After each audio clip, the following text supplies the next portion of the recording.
They mocked my determination. They ridiculed every late night, every sacrifice, every dream I dared to chase. They whispered behind closed doors that I wasn't capable, that my efforts would amount to nothing. But today, the very person who laughed at my struggles, the one who once claimed I would never succeed, lives under the reality I built with my own hands. And every day, every deal, every decision I make reminds him that he underestimated the force he once scorned.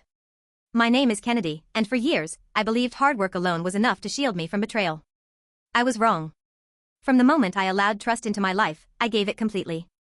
I believed in loyalty, in love, in the promises of those closest to me. But I learned the hard way, loyalty can be a weapon, and trust can be a trap when wielded by the careless and the cruel. His name was Julian.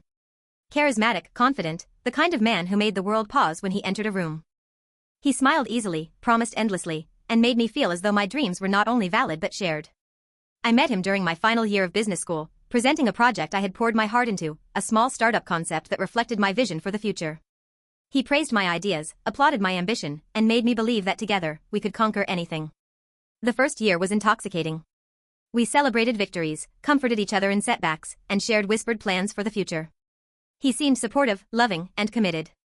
But then, subtle cracks began to appear. Invitations were extended to him that excluded me. Ideas I shared were dismissed in favor of his suggestions. He smiled as he passed compliments to others while I went unnoticed. And then came the betrayal. A mutual friend, under the guise of casual conversation, mentioned how he had been telling people my struggles were amusing. The words struck like a hammer. Every late night, every ounce of effort, every sleepless moment spent building my future was trivialized in his eyes.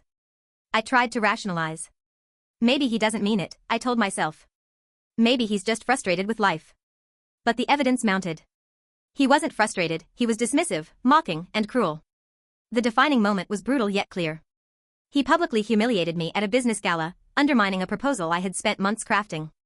He smiled as the room chuckled at my expense, unaware that the laughter was planting the seeds of the empire I would build to eclipse him entirely. I walked away that night not in shame, but in silent fury. That night, I vowed, he would see. He would witness the very life I was destined to lead, a life built on persistence, intelligence, and resilience, and he would understand the cost of underestimating me. I withdrew, but not in defeat. I doubled my efforts. I immersed myself in advanced business studies, leadership seminars, and mentorship programs.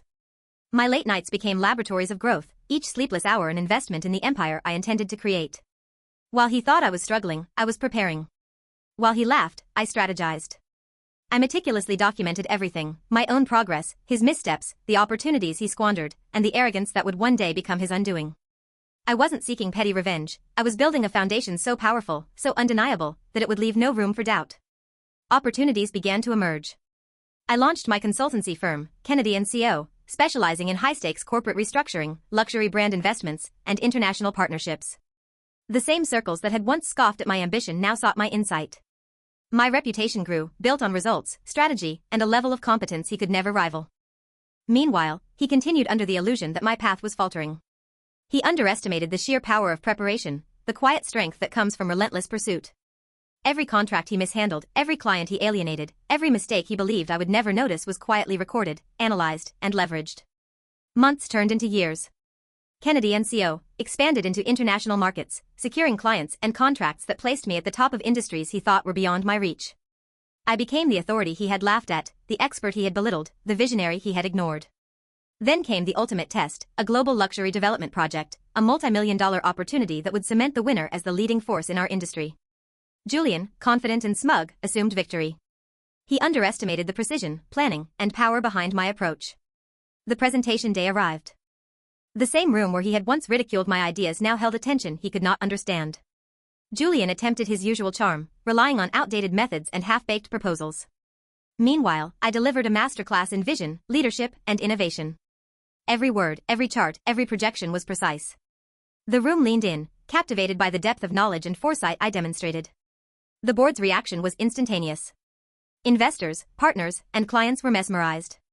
Julian's smug smile faltered. He realized, too late, that he had placed his faith in arrogance while I had invested in preparation, resilience, and relentless growth. My company was awarded the project. Every contract, every decision, every high-profile venture would be under my control. Months later, Kennedy & Co. became a household name internationally. Our designs and projects dominated headlines. Our strategies influenced markets. Julian, who had once laughed at my struggles, now depended on my guidance. Every decision he made, every move he attempted, was filtered through the empire I had painstakingly built. I never needed to humiliate him publicly. I never needed to shout or gloat. My triumph was in the quiet strength, the undeniable results, and the strategic authority that ensured he understood who truly controlled the game. Today, when I walk through the offices of Kennedy and CO, every meeting room, every signed contract, every successful project stands as proof. The man who once mocked me lives under the authority of my vision, guided by the expertise he once disdained. My education, my strategy, and my perseverance are the chains that control the life he could have had, a life he never respected or valued. I am Kennedy. I am the force he underestimated. I am the intellect, the strategy, and the vision that reshaped everything he thought he knew. And in this empire of my making, built from the ashes of mockery, doubt, and betrayal, I alone define the rules, the vision, and the legacy. Every day, I am reminded, struggles are not shameful, dreams are not naive, and perseverance is the greatest revenge. He laughed at my journey, but today, every step I take, every contract I sign, every empire I expand reminds him that he will never control what he refused to respect. In the end, it wasn't arrogance, charm, or luck that built this empire, it was belief, strategy, and relentless determination.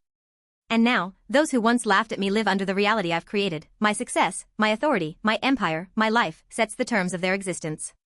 I am Kennedy, and my triumph is complete.